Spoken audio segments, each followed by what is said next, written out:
quick revision of chapter 10 CBSE, that is reaching to the age of adolescence.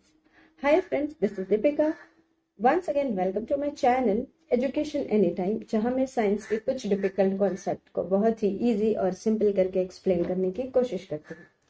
तो आज का हमारा topic है quick revision of the chapter adolescence from standard 8 CBSE। तो चलिए topic को स्टार्ट करते हैं। इस चैप्टर में हम पढ़ेंगे adolescence, puberty, what are the different glands in our body, what are their function, what are hormones, how they act in our body. ऐसे हम कुछ डिफरेंट नए टॉपिक्स को पढ़ेंगे जो आज से पहले आपने नहीं पढ़ा है। 7th स्टैंडर्ड में इंट्रोडक्शन था, बट इस चैप्टर में थोड़ा सा डिटेल में पढ़ेंगे। ठीक है, तो ये टॉपिक बहुत बड़ा है, तो इस टॉपिक को मैंने मेन 2 पार्ट्स में डिवाइड किया है। फर्स्ट टॉपिक है हमारा adolescence and puberty, second topic होगा हमारा हॉर्मोन्स के बारे में। तो चलिए आज का टॉपिक हम स्टार्ट करते हैं, एडोलेसेंस एंड प्यूबर्टी। तो आज मैं आपको एक्सप्लेन करूंगी एडोलेसेंस होता क्या है, किस एज से स्टार्ट होता है, क्या क्या चेंजेस आते हैं बॉडी में, प्यूबर्टी क्या है एग्जैक्टली, एंड प्यूबर्टी में क्या क्या चेंजेस आते हैं बॉडी में, and how they both are different. Adolescence and puberty generally एक ही ग्रोथ प्रोसेस है, ये पूरा बॉडी का ग्रोथ प्रोसेस ही है, बट ये टर्म्स अलग अलग हैं, इनमें बहुत थोड़ा सा डिफरेंस है जो कि जनरली बच्चों को समझने में बहुत दिक्कत आती है। तो आज मेरी कोशिश यही होगी कि मैं क्लियरली आपको एक्सप्लेन कर पाऊँ कि एडोलेसेंस और प्यूबर्टी में डिफरेंसेस क्या है। तो चलिए चैप्टर को स्टार्ट करते हैं, बट इस चैप्टर को समझने के लिए हमें थोड़ा पीछे जाना होगा।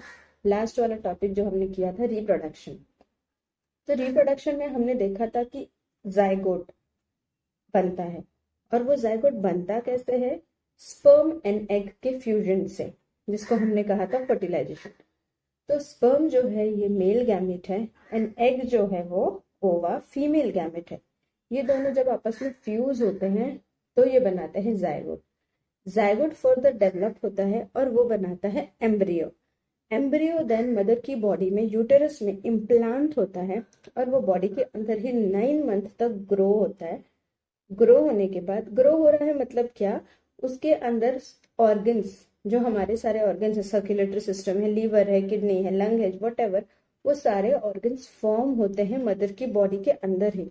और वो पूरा एक बेबी जब बन जाता है विथ ऑल लिम्स, हाथ पैर नाक कान मुंह सारे ऑर्गन्स के साथ, तब वो बाहर के एनवायरनमेंट में जिंदा रहने के लायक होता है और वो बॉर्न होता है।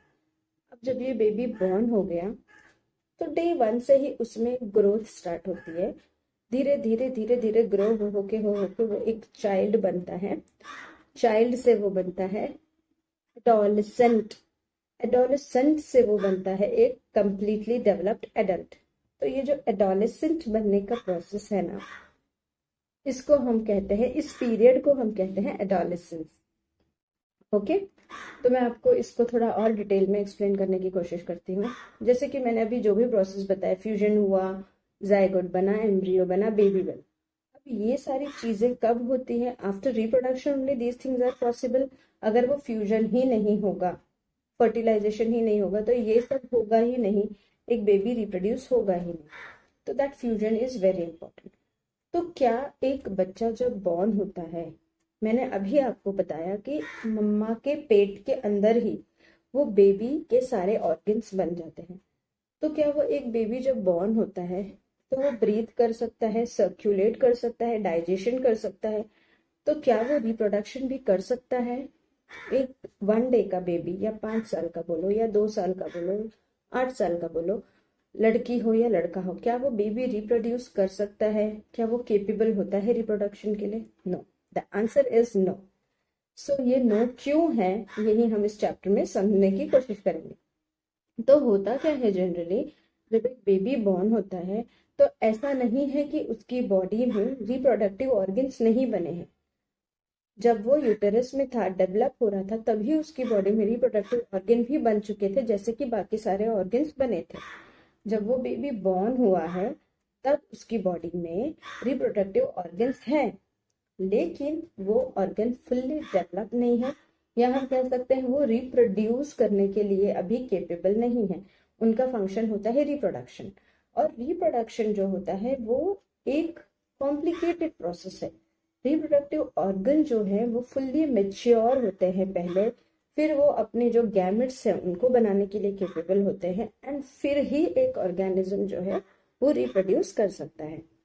तो रिप्रोडक्टिव ऑर्गन का जो मेच्योर होने का प्रोसेस है और जो टाइम है वो स्पेसिफिक है, और उसके मेच्योरिटी के साथ साथ हमारे बॉडी में बहुत सारे फिजिकल, इमोशनल, सोशल बहुत सारे चेंजेस आते हैं। तो वो पीरियड जब एक बच्चा 9-10 साल की एज तक था, तब आपने नोटिस किया होगा बड़ा तो हो रहा है, उसमें ग्रोथ हो रही है, बट बहुत ज्यादा अमाउंट में वो ग्रोथ नहीं होती है, और हम वो growth, we can say that growth is not noticeable that much. जैसे ही वो बच्चा 11 या 12 साल की उम्र में कदम रखता है, तब हम देखेंगे सडनली हाइट इंक्रीज हो जाती है, चाहे वो लड़की हो या लड़का हो। फिर धीरे धीरे हम देखेंगे 12 साल तक पहुंचने तक उसकी बॉडी में कुछ फिजिकल चेंजेस आते हैं जो आराम से कोई भी नोटिस कर सकता है। कुछ बिहेवियरल चेंजेस आते हैं, इमोशनल चेंजेस आते हैं, वो आराम से हम नोटिस कर सकते हैं। ठीक है, तो ये नोटिसेबल चेंजेस जब आना शुरू होते हैं, तो हम कह सकते हैं कि अभी ये बच्चा धीरे धीरे चाइल्डहुड से लेके एडल्टनेस की तरफ, एडल्टहुड की तरफ जा रहा है।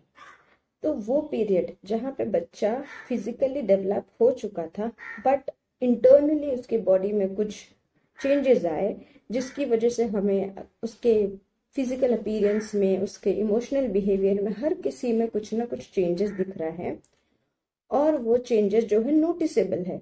तो धीरे धीरे ऐसा वो पीरियड जो होता है, ये जो 13 ईयर्स से लेके या 12 ईयर्स से लेके 19-20 ईयर्स तक का, इस पीरियड में वो बच्चा ना तो चाइल्ड है ना तो एडल्ट है, वो क्या है, एडोलेसेंट है।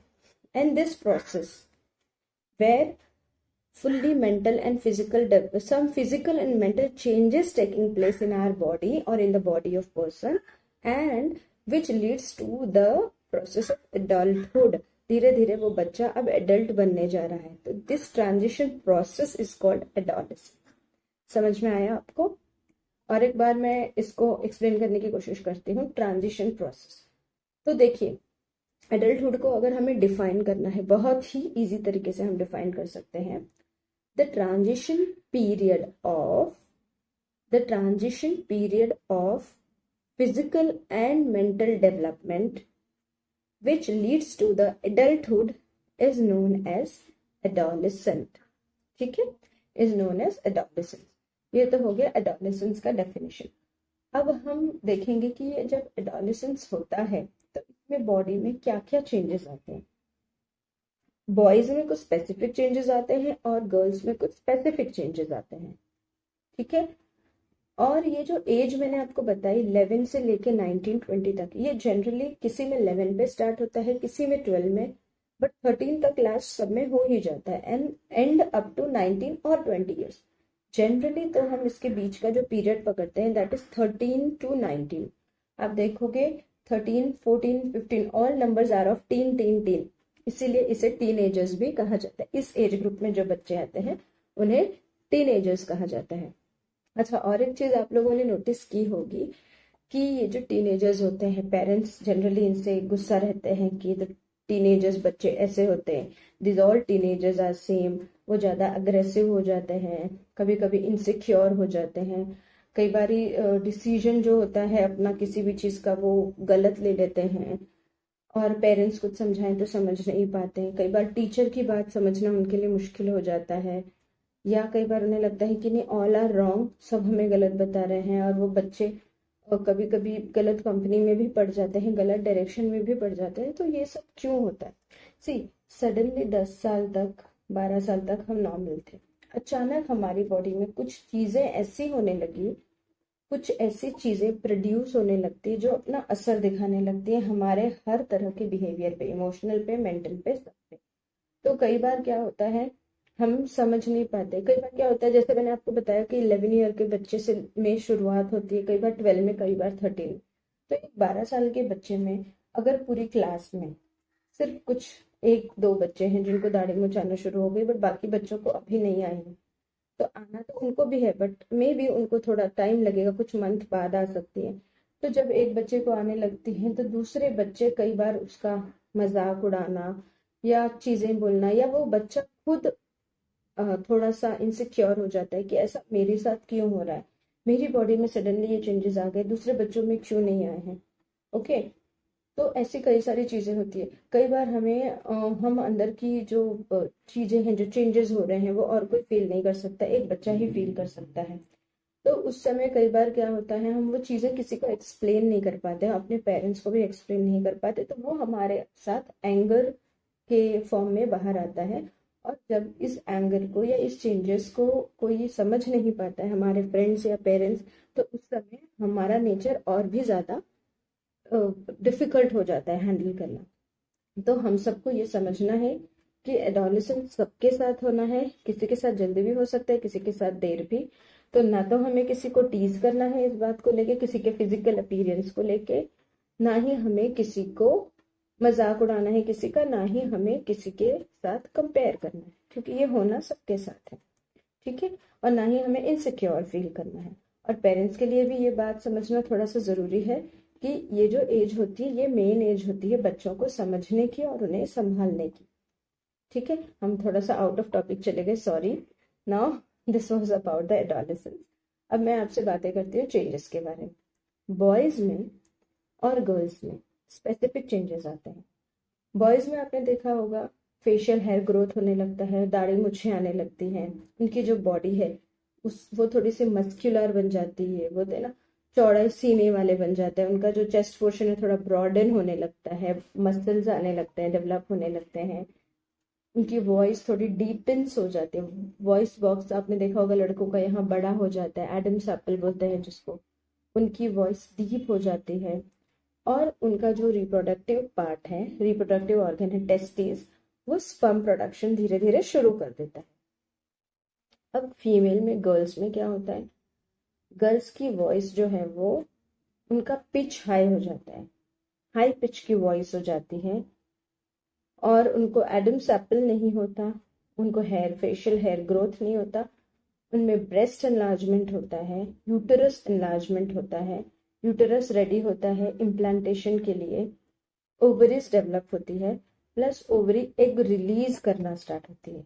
नाउ आप नोटिस करना, जब मैंने कहा मेल्स में, तो बॉयज में मैंने कहा टेस्टिस पंप प्रोडक्शन स्टार्ट करती है, बट इन फीमेल में हम ये नहीं बोल सकते एग प्रोडक्शन, एग रिलीज होना स्टार्ट होता है। अब हम ये क्यों नहीं बोल सकते हैं, क्योंकि जब एक बेबी गर्ल बॉर्न होती है तो पहले से ही बर्थ के टाइम ही उसके बॉडी में 1 to 2 मिलियंस एग होते हैं, बट वो एग जो होते हैं वो अभी रिलीज नहीं होते, फुल्ली डेवलप नहीं होते, रेडी नहीं होते हैं फर्टिलाइज्ड होने के लिए। तो वो एग सिर्फ उसकी बॉडी में 11-12 साल के पीरियड में वैसे के वैसे ही रहते हैं। जैसे ही वो लड़की 12 साल की उम्र में, 11 साल की उम्र में जाती है, धीरे धीरे वो एग एक एक करके ओवरीज रिलीज करना स्टार्ट करते हैं, और जिसे हम कहते हैं beginning of menstruation cycle. Okay, menstrual cycle शुरू हो जाता है। मतलब होता क्या है, वो एग रिलीज होता है, अगर उसको स्पर्म मिलता है तो वो फर्टिलाइज होगा, जाइगोट बनेगा, एम्ब्रियो बनेगा, और वो आगे का प्रोसेस डेवलपमेंट का शुरू हो जाएगा। बट अगर उसे नहीं मिलता है, स्पर्म फर्टिलाइज नहीं होता है, तो वो एग एक सर्टेन लिमिट तक डेवलप होके ब्रेक हो जाता है, और वो हमारी बॉडी से एवरी मंथ रिलीज हो जाता है। ठीक है, तो ये थे सम बेसिक चेंजेस जो एडोलेसेंट पीरियड में होते हैं। तो प्यूबर्टी क्या है, अब हमारा नेक्स्ट टॉपिक आता है प्यूबर्टी क्या है। देखिए, एडोलेसेंस मैंने आपको बताया एक लंबा प्रोसेस है, फ्रॉम 11 ईयर टू 19 ईयर, जहाँ पे बॉडी में कई सारे changes, mental, behavioural, physical changes, emotional changes आते हैं। प्यूबर्टी क्या है, एक वो वाला पीरियड, एडोलेसेंस का ही एक वो वाला स्टेज जहाँ पे हमारे रिप्रोडक्टिव ऑर्गन मेच्योर हो रहे हैं, जहाँ पे हमारे रिप्रोडक्टिव ऑर्गन क्या हो रहे हैं, मेच्योरिटी की तरफ जा रहे हैं, वो रेडी हो रहे हैं रिप्रोडक्शन के लिए। So that phase of adolescence where a person attain a sexual or reproductive maturity is known as puberty. Simple है।